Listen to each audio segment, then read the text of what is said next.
Kapag tayo nasa imposibleng sitwasyon, kailangan natin umasa sa Panginoon. Ganyan ang ginawa ni Dom. Kaya alamin natin ang sumunod na pangyayari sa ating series na Sa Panginoon, Laging May Pag-asa. Kay Lord, posible yan. For a seafarer tulad ni Dom, who was the breadwinner of his family, mahirap mangarap na mag-change career dahil tanging sweldo niya ang inaasahan ng kanyang mga magulang at kapatid. Kahit gusto niyang mangarap na palaguin ang kanyang sarili, nakatali siya sa responsibilidad ng pagpo-provide sa pamilya. Kalakip ng mga responsibilidad, nariyan ang mental and emotional battles niya. Ngunit sa kabila ng lahat ng imposible, kailanman ay hindi siya nakalimutan ng Panginoon. A year came when he finally decided to pursue his long-time dream to be a teacher. And guess what?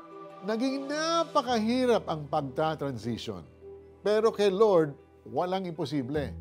Sa kasagsagan ng COVID-19 pandemic, habang ang mundo ay tumigil sa lahat ng bagay, saka naman pinatunayan ng Panginoon kay Dom na walang hindi kayang gawin ng Diyos na pinagkakatiwalaan niya.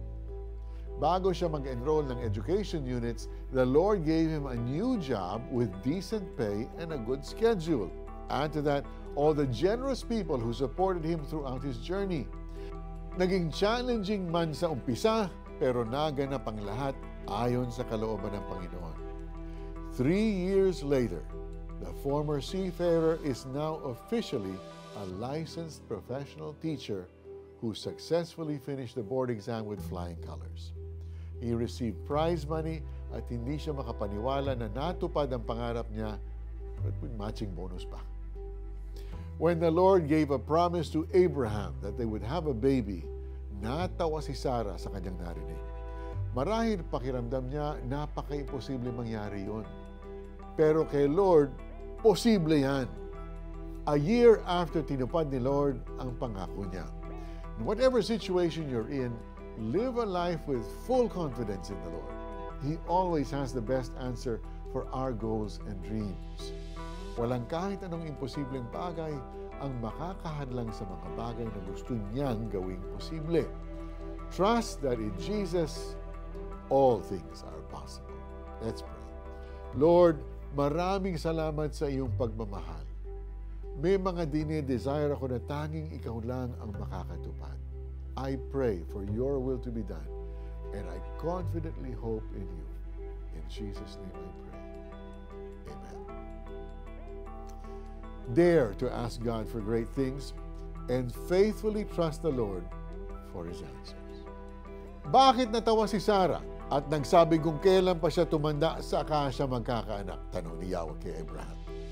Meron bang hindi kayang gawin si Yahweh? Tulad ng sinabi ko, babalik ako sa 1 taon at pagbalik ko'y may anak na siya.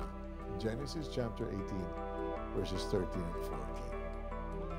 Sa gitna ng mga problema, hamon at transition sa buhay, ang Diyos ng pag-asa ang tangi nating maaasahan. Aasahan namin na sasamahan niyo kami uli bukas para sa last part ng ating series na Sa Panginoon, Laging May Pag-asa. I'm Mari Caimo. I'll see you next time. God bless you.